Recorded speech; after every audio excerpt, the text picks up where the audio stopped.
গরমের দিনে শরীর ঠিক রাখার জন্য একটু টক জাতীয় জিনিস খেতে হয়।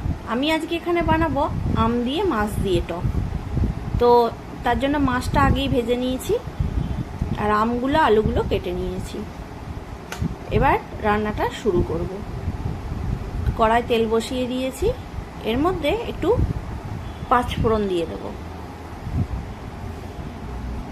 পাঁচফোড়ন দিয়ে ফোড়নটাকে গরম হতে দেব। এর মধ্যে দিয়ে দেব আলু। আলুটাকে একটু নেড়ে চেড়ে ভেজে নেব।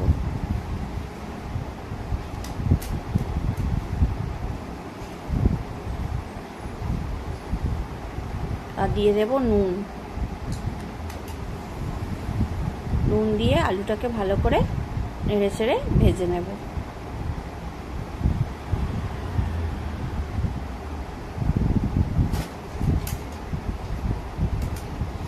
চাপা দিয়ে দেব। আলুটা ভাজা হতে হতে অন্যদিকে মশলাটা রেডি করে নেব।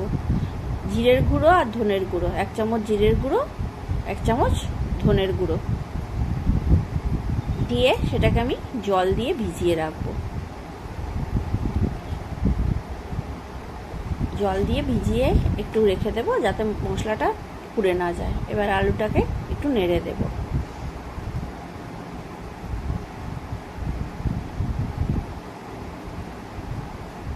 আলুটাকে নেড়ে দেব। আলুটা সিদ্ধ হয়ে এসেছে।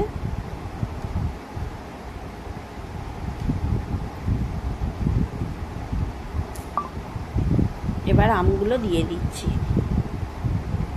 আমগুলো একটু নাড়িয়ে চাড়িয়ে ভেজে নেব।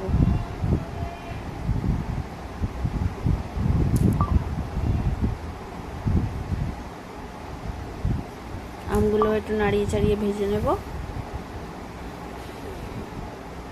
আমগুলো তো নুন দিলেই ভাজা হয়ে যাবে, বেশিক্ষণ লাগবে না। এর মধ্যে দিয়ে দিচ্ছি হলুদ গুঁড়ো, দিয়ে ভালো করে নাড়িয়ে চাড়িয়ে ভেজে নেব।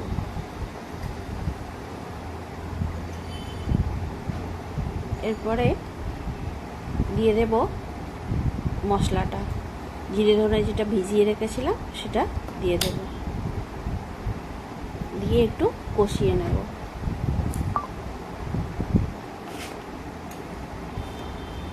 জিরে ধনেটা একটু কষিয়ে নেব আর দিয়ে দেবো 1/2 চামচ লঙ্কা বাটা, কাঁচা লঙ্কা বাটা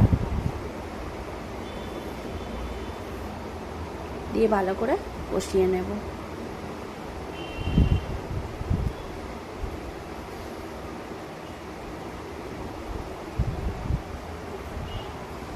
কষানো হয়ে গেলে এতে দিয়ে দেব পরিমাণ মতো জল। আমি তার আগে মশলার বাটিটা ধুয়ে একটু জল দিয়ে দিচ্ছি।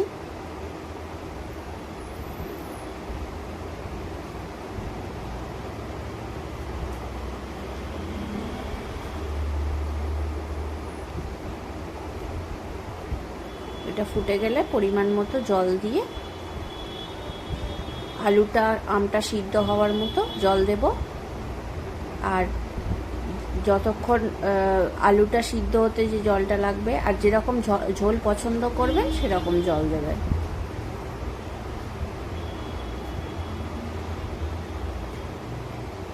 ঢাকনা দিয়ে দিয়েছিলাম। এবার দেখে নিচ্ছি আলুগুলো প্রায় সিদ্ধ হয়ে গেছে। আলুগুলো সিদ্ধ হয়ে গেছে। এই অবস্থায় আমি এখানে মাছগুলো দিয়ে দেব। মাছগুলো দিয়ে আরও কিছুক্ষণ ফুটতে দেব।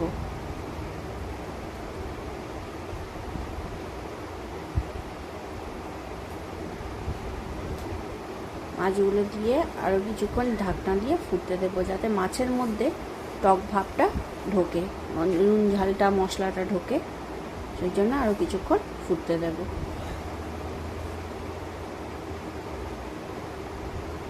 ফুটে গেছে, অনেক 5-7 মিনিট ফুটিয়ে নিয়েছি। এবার একটু নেড়ে চেড়ে নুন ঝালটা চেক করে নেব। দরকার হলে আর একটু নুন দেব। আমার এখানে সব ঠিকঠাক আছে, আর কিছু দিতে লাগছে না। এটাকে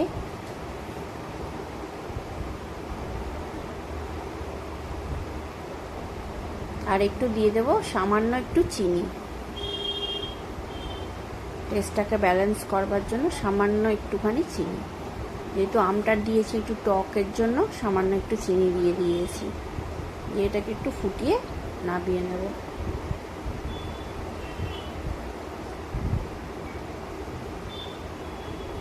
বন্ধ করে দিয়েছি, এবার এটাকে আমি নামিয়ে নেব। রেসিপিটা কেমন হলো অবশ্যই কমেন্টস করে জানাবেন এবং অবশ্যই একবার ট্রাই করবেন। এই গরমের দিনে এরম হালকা পাতলা ঝোল ভাতের সঙ্গে ভালোই লাগে। অবশ্যই একবার ট্রাই করবেন। রেসিপিটা কেমন